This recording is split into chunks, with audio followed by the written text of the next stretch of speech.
facts on their own don't make people feel anything. And when people don't feel anything, they don't respond. They nod along internally, they maybe save the post, but they keep scrolling.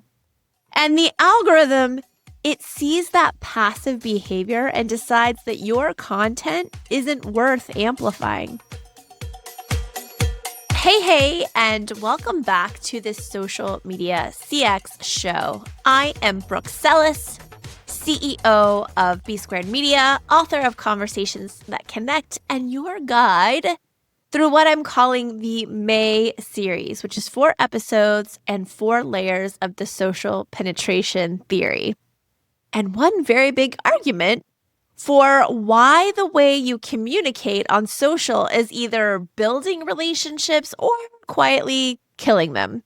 If you missed last week's episode, go back and listen because I talked about how a 1973 communication theory became the backbone of everything B Squared Media has built over the past 14 years and why most brands are stuck at layer 1, the cliche layer, and why they're wondering why nobody's engaging with their content. Today, we're moving forward to layer 2, and layer 2 is all about facts. And I know what you're thinking. Facts are good. Facts are credible. Facts are what smart brands post.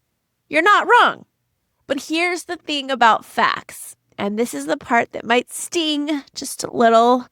Facts are necessary, but they're not sufficient. Ooh, yeah, I know that one hurts. That's okay. We're going to get into it. If your social content is mostly facts, you're probably getting a lot of what we call passive engagement. Lots of impressions, maybe some likes, but not a lot of real conversation, not a lot of comments, not a lot of stuff that actually moves the needle right now on social. So let's talk about why. And more importantly, let's talk about what to do about it. So in the social penetration theory, or SPT, or onion theory, because we hate saying SPT fully all the time, layer 2 is what Altman and Taylor called the exploratory effective exchange layer. Big terms, that's okay. I'm going to break it down. It's a very academic way of saying this is where you start sharing real information. In a relationship context, this is where we move past small talk and start sharing actual things about ourselves. We share about our job. We share about our background. We share where we grew up, our interests, basic facts that help the other person understand who you are. It's totally necessary because you can't build a relationship on cliches alone, but at some point, substance has to show up. In content terms, facts look like this. The stat post. The did you know that 59% of consumers expect a brand to respond within 1 hour on social? I get it. I would post that. There's also the how to. Here are 5 steps to improve your social care response time. Okay, yeah, I get it. I see it. There's also the data drop. According to Forrester, CX quality has dropped for the 4th consecutive year. That's real. That's a fact. It has happened, according to Forrester. This is not bad content. It's good content. It's credible content. It's content that establishes you as someone who knows what they're talking about. But here's the problem. Facts on their own don't make people feel anything. And when people don't feel anything, they don't respond. They nod along internally, they maybe save the post, but they keep scrolling. And the algorithm, it sees that passive behavior and decides that your content isn't worth amplifying. Gasp. Sad but true. Now, let me give you a little algorithm update that I think is going to reframe how you think about content, maybe forever. LinkedIn, like right now today, is showing you how many impressions your comments are getting. Not your post, your comments on other people's content. And I'm seeing something wild in my own analytics, which is that sometimes when I leave a comment on someone else's post, I get more reach than content I spent time crafting and publishing myself. Let that sink in for a second. The platform, LinkedIn, is literally rewarding conversation over broadcasting. LinkedIn's algorithm is basically saying, we care more about what you say in response to others than what you announce into the void. Facebook engagement also up by about 11%. Instagram engagement for creators who pivoted to conversation and reels is up 150%. And LinkedIn engagement is up around 33%. Meanwhile, organic reach is collapsing. Facebook is down. So when you publish that post, you're getting 56% less organic reach. Instagram, same thing. It's down 60%. LinkedIn's down 71%, by the way. So even though I'm not a math person, the math is not complicated. Reach is dying while conversation and meaningful engagement is thriving. And facts, pure standalone, here's a statistic, facts, live on the reach side of that equation, not the conversation side. Now, I want to be really clear here. I'm not telling you to stop posting facts. Facts establish credibility. Facts give your audience something to hold on to. Facts are the foundation of trust, especially in financial services and when we work with enterprise brands where accuracy isn't optional. What I'm saying is facts should be a launch pad, not a landing pad. The mistakes most brands make is treating the fact as the destination. Here's the data. Here's the statistic. Here's the research. Full stop. But the most engaging content uses facts as a springboard into something that requires a response. See what I'm saying? Here's the difference. Facts as a landing pad would be 59% of consumers expect a brand to respond within 1 hour on social, and the source is PwC. That's it.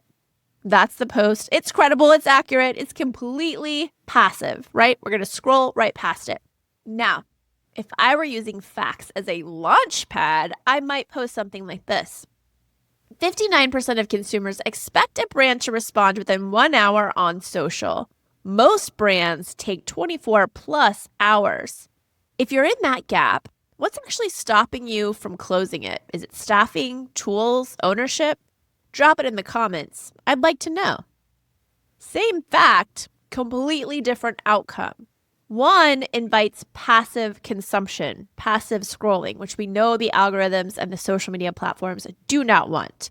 One demands a response, and that response would be meaningful engagement, comments, comment threads, the things the algorithms love right now. And here's the beautiful thing about that second version. It also works when we're talking about social care. So when your team responds to a customer with facts alone, it can feel transactional. Here's your answer. Have a nice day. But when you combine facts with genuine curiosity, here's what I know, and I want to make sure this is actually going to solve the problem you're dealing with. That interaction also deepens. The customer feels seen and trust builds. Beyond that, I want to talk specifically to my financial services and fintech folks for a second, because this industry has a particular relationship with facts. Your team is trained legally, culturally, organizationally to be precise, accurate, compliant, which means your content and your care responses tend to be very, very, very fact forward. And that's not wrong. Accuracy in financial services isn't optional. I totally get it. I work in this space with y'all every day. But here's what I see happening. Compliance culture bleeds into communication culture. Everything gets scrubbed so clean, so safe, so factual that there's no personality left. no warmth, and no point of view. And your customers feel that. They don't feel like they're talking to a brand that cares about them. They probably feel like they're reading a terms and conditions document that learned how to use Instagram. The opportunity for you, and I really think it's a real one, is to be both accurate and interesting.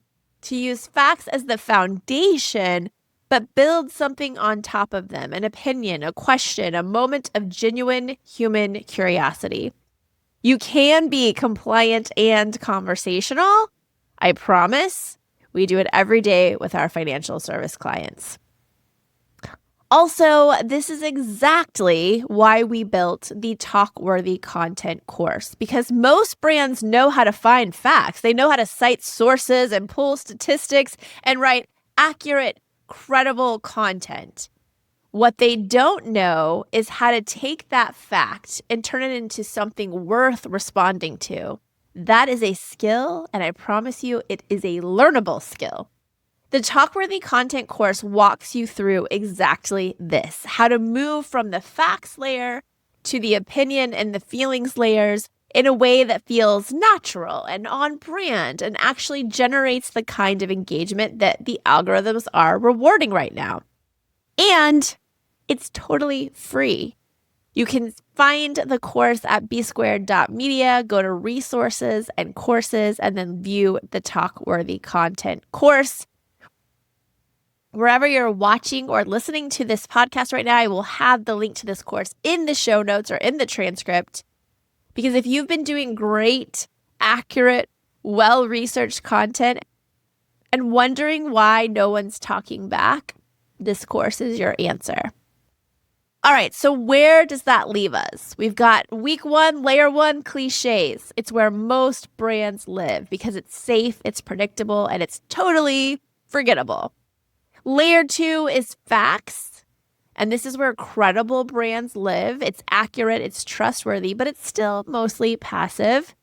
Next week, we're moving on to layer 3, and this is one of the ones I'm most excited about because it is, drumroll please, opinions.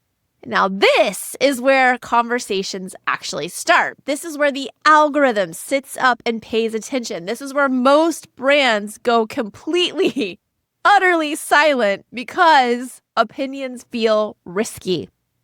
I'm going to make the case that the risk of not having an opinion on social right now is far greater than the risk of having one. It's going to be a good one, so don't miss it. Thank you so much for being here and celebrating B Squared Media's 14th birthday with me in this lovely May series. If this episode made you think differently about how you're using facts or cliches in your content or your care responses on social, I want to hear about it. Find me on LinkedIn, drop me a comment, send me a DM. Let's have a real conversation about it, which, as we've established, is the point of literally all of this. I also want you to go grab that free Talk-Worthy Content course. And as always, if you loved this episode, please leave me a review. It makes a real difference. See you next week for Layer 3 opinions, because things are about to get interesting. Until then, think conversation, not campaign.